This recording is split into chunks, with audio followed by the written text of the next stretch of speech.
Chapter 16, Nutritional Aspects of Pregnancy and Breastfeeding, Screencast 6. This is the last screencast for Chapter 16, and it will be dealing exclusively with breastfeeding. Breastfeeding is a normal physiological process occurring during the postpartum period. Mammary glands first develop in adolescence, and they are inactive until pregnancy. During pregnancy, the hormones that are secreted by the placenta cause milk-producing glands to mature and ducts to branch. Here we can kind of see a timeline of mammary gland development. So as noted, during puberty, ovarian hormones stimulate the development of the cells responsible for producing milk and the ducts. During pregnancy, placental hormones stimulate the lobules, where milk is produced to mature, and the ducts to grow and branch. Following childbirth, pituitary hormones cause the breasts to begin producing milk and releasing milk. Suckling stimulates the pituitary to continue the release of prolactin.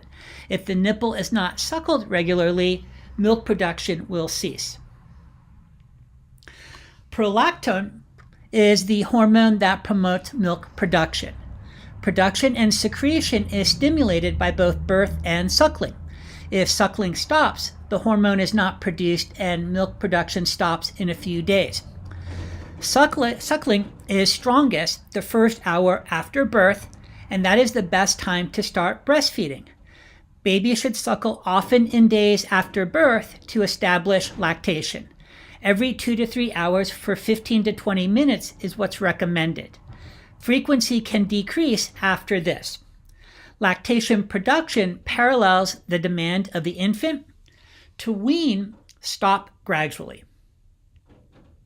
Here is the suckling reflex, and so it involves 3 steps: the actual suckling, milk production reflex, and letdown. Suckling stimulates nerves in the nipple and areola that travel to the hypothalamus. In response, the hypothalamus stimulates the posterior pituitary to release oxytocin and the anterior pituitary to release prolactin. Oxytocin stimulates lobules in the breast to let down, release milk from storage. Prolactin stimulates additional milk production. So here we see that feedback mechanism involving the hypothalamus and the pituitary. Now, when we look at the different types of milk and what they're made up of, the first we want to look at is colostrum. This is known as an immature milk. It is richer in protein, minerals, and vitamin A. This actually is sometimes used as a protein supplement. There's less lactose and fewer calories. It contains antibodies and immune system cells, and also Lactobacillus bifidus. Transitional milk, this is found in the early days after delivery. This milk contains more fat, lactose, water-soluble vitamins, and calories. Mature milk, now this is what actually replaces transitional milk, and it provides approximately 20 calories per ounce, and it supplies the baby with all nutritional needs besides vitamin D and iron. The ingredients for milk come from the mother's diet and maternal stores. Many women consume less calcium, magnesium, zinc, folate, and vitamin B6 than recommended, so special considerations are going to be water and calories. Water is the main component of milk, and if an inadequate amount of water ingestion can lead to decreased milk production and maternal dehydration. This requires the need for an extra 32 ounces of fluid daily. Calories. Needs can be met by eating the same number of calories recommended for second trimester pregnant women. 800 extra needed, 400 to 500 from diet, rest from fat stored during pregnancy. A serving of fortified cereal or multivitamin and mineral supplement can help meet the extra nutrient needs of breastfeeding. The woman should consume adequate amounts of omega-3 fatty acids. This can be achieved through fatty fish and supplements, Women may want to avoid peanuts and peanut butter, and this is because they may result in the infant developing a peanut allergy. Now, I'm not going to go through this list of advantages of breastfeeding for mothers. There's a number of advantages here. Typically, breastfeeding is recommended for a minimum of 6 months. Now, there are a number of factors that will impact breastfeeding. Maternal weight. Women that are obese have greater difficulty initiating and continuing breastfeeding. Maternal age. Breastfed babies of adolescent mothers may grow more slowly.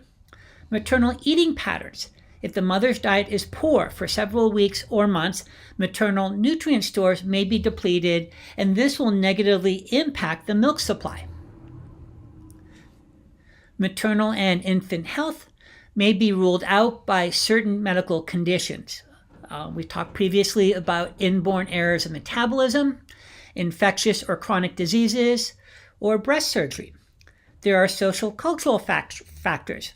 Lack of information, low self-confidence, lack of role models, and or inadequate support may limit the success of breastfeeding.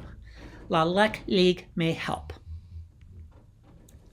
Now, when we look at maternal food supply, environmental contaminants can be secreted in milk.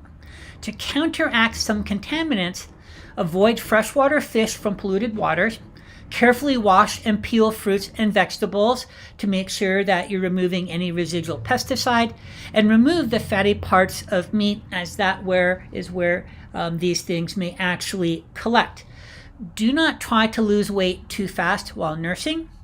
Caffeine may actually make the infants fussy.